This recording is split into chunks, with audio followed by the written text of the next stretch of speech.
Aujourd'hui, alors que le monde est en constante évolution, il devient de plus en plus évident que l'éducation est la clé pour façonner l'avenir de Djibouti.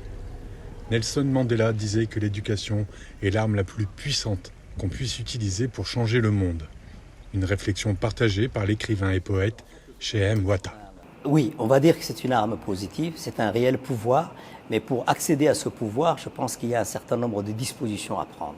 Donc aujourd'hui, on a une école publique qui nous a donné à nous. Moi, je suis un enfant nomade, donc je suis né dans une famille nomade et j'ai eu accès à l'école, mais ce n'est pas suffisant. Pour cet amoureux du verbe, l'éducation ne peut être dissociée de l'instruction, parce que c'est elle qui va ouvrir les portes de la connaissance et permettre à ses enfants de voir grand, de voir loin. L'instruction, c'est faire rêver d'abord. Je pense qu'on ne peut pas instruire les gens, les enfants surtout, si on ne les fait pas rêver. C'est bien sûr expérimenter, c'est bien sûr encadrer, c'est bien sûr accompagner, mais il faut que vraiment on puisse tout d'abord faire rêver les enfants. Avec l'école de l'excellence, le gouvernement suit les pas de ce qui a fait l'histoire et la spécificité de ce pays. Un pays qui tient la main de l'Afrique, tout en ayant les yeux grands ouverts sur le reste du monde. Le berceau de Djibouti, c'est la culture qui va jusqu'en Libye, c'est la culture qui va jusqu'en Tunisie. Donc on ne s'arrête pas, notre berceau culturel ne s'arrête pas simplement à ce pays qui s'appelle Djibouti. C'est vraiment toute l'Afrique qui est représentée ici. Je crois que le mot clé pour Djibouti, c'est qu'on a une vision. On veut faire des choses, mais d'abord, on va les faire par rapport à une vision, par rapport à l'horizon. Et vous savez, les nomades disent que l'horizon, c'est la demeure des hommes libres. Des hommes libres, tout autant que les femmes djiboutiennes, véritables piliers de la société, sur lesquels repose le développement et l'épanouissement de la République.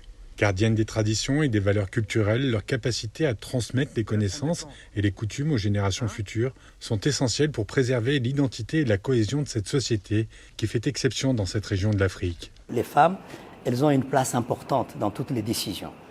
Même si elles ne se mettent pas toujours en avant, c'est elles qui prennent les meilleures décisions. Pas seulement pour les enfants, mais pour toute la communauté. Je pense qu'il faut partir de là, et que notre culture n'est pas une culture qui exclut la femme des décisions, et elle a un pouvoir décisionnel qui est important. Je pense que c'est elles qui nous ont poussés. Au pouvoir depuis 24 ans, le président Ismaël Omar Guelleh n'a jamais douté de la qualité et de la richesse du peuple djiboutien.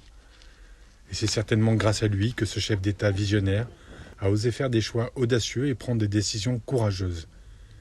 Une détermination qui aujourd'hui porte ses fruits et donne aux Djiboutiens le droit de croire en son avenir. On a un président qui a une vision, qui voudrait nous lancer vraiment vers d'autres horizons. Donc c'est pour ça que franchement, nous avons été renforcés dans notre idée qu'à Djibouti, on a les meilleurs hommes, les meilleures femmes. C'est dans le but de préserver cette richesse et cette ressource humaine précieuse que l'école de l'excellence a été créée.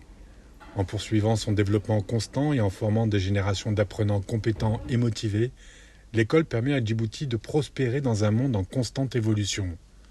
Ainsi, la jeunesse djiboutienne est prête à réaliser son plein potentiel et à tracer son propre chemin vers le succès.